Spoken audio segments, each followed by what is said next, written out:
हमने क्या करना है, भाजपा ने क्या करना है, उसका विरोध तो जनता ही करेगी, क्योंकि दिल्ली में पानी मांगते हैं और हरियाणा को कहते हैं कि पानी नहीं देना। जब हमारे खेतों को पानी नहीं मिलेगा, फसल नहीं होगी, भुखमरी होगी, तो कौन सी जनता ऐसी है, कौन से प्रदेश की जनता ऐसी है कि ऐसे नेता को अपने पास पनपने देगी। फिर मैं तो केजरीवाल जी को यही कहूंगी ना कि खाने के दांत और, हाथी के खाने के दांत और, दिखाने के और। ये तो वो वाले हाथी हैं कि रखें तो भी दिक्कत में और ना रखें तो भी दिक्कत में। तो ऐसे नेता को, ऐसी पार्टी को हरियाणा बिल्कुल भी पनपने नहीं देगी। हरियाणा की जनता टोटली बहिष्कार करेगी। अब सरकार नहीं बनी है और अरविंद केजरीवाल जी के जो डुगडुगी बचाई उन्होंने दिल्ली में, तो सभी उनसे वाकिफ हैं। सरकार नहीं बनी है और उन्होंने कई ऐसे वादे कर दिए हैं कि जो वो पूरे नहीं कर पाएंगे।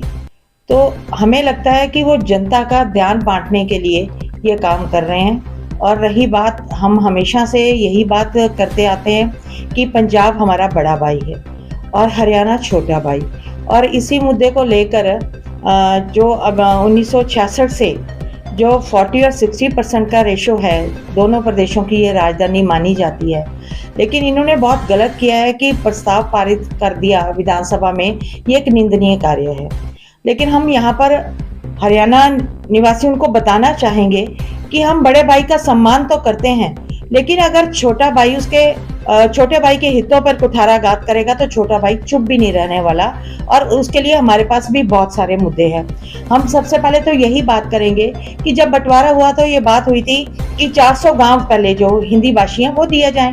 और अगर बात की जाए चंडीगढ़ की, तो ये अंबाला की जमीन पर ये बसा हुआ है। और दूसरी बात देखी जाए तो जो चंडी मंदिर है वो भी पंचकुला में है, जिसके नाम से चंडीगढ़ रखा गया।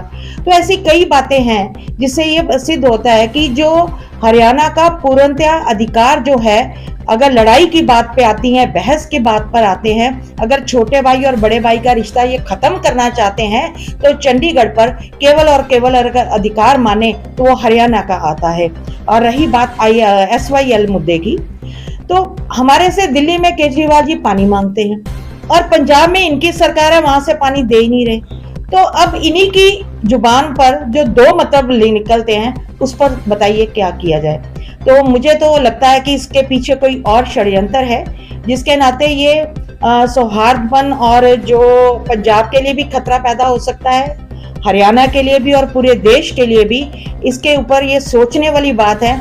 और मैं पुनः प्रधानमंत्री जी से भी निवेदन करूंगी और पंजाब और हरियाणा की जनता से भी अपील करना चाहूंगी कि केजरीवाल के जो घिनौने उनके मंशा है उसको पूर्ण ना होने दें और एक जो हमारे रिश्ते चलते आ रहे हैं उसी पर रहे।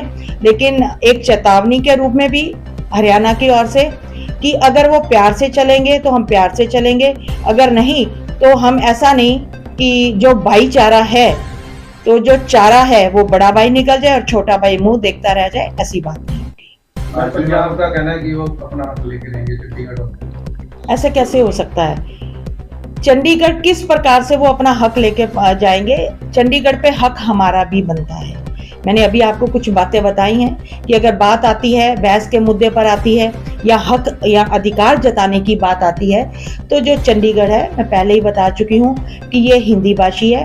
वहाँ पर 70% जो है हिंदी बोलने वाले लोग रहते हैं, 80% जो है हिंदू लोग रहते हैं। और दूसरी बात अगर ली जाए तो पहले जब ये पंजाब का विभाजन अभी नहीं हुआ था, तो अंबाला जो एक बड़ा जिला माना जाता था, तो अंबाला की जगह पर ही जमीन पर चंडीगढ़ बसा हुआ है।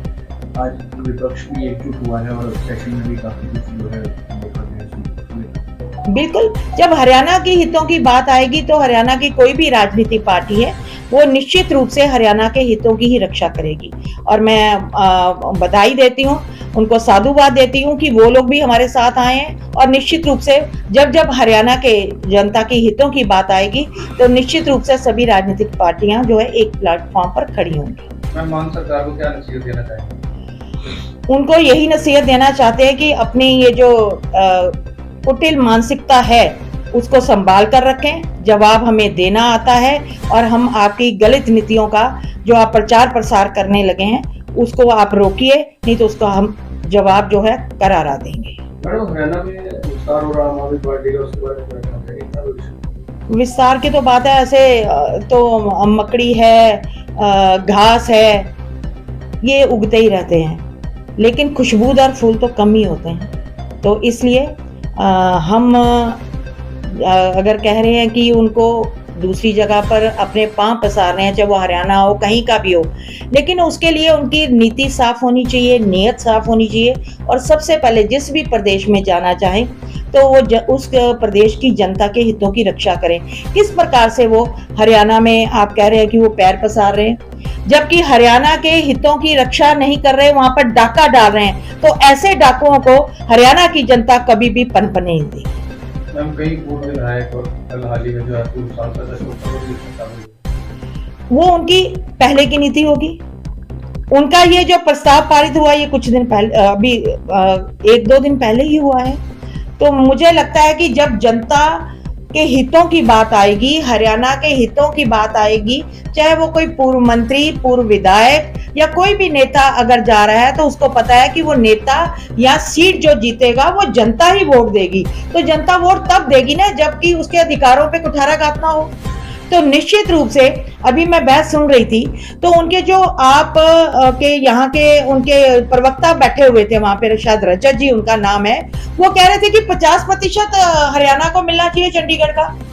तो वो उनकी अपनी पार्टी के ही नेता पर कंट्रोल नहीं है कि क्या बोल रहा है कहां पर, तो ये कहां पर हरियाणा में आ सकते हैं। उनका जो मुखिया है अरविंद केजरीवाल, जो उनका अध्यक्ष है, वो कहता है कि हम लोग जो है ये चंडीगढ़ लेके रहेंगे। हरियाणा का जो प्रवक्ता है उनका, वो ये कह रहा है कि 50% जो हरियाणा का अधिकार है। तो आप समझ सकते हैं कि आप किस प्रकार की राजनीति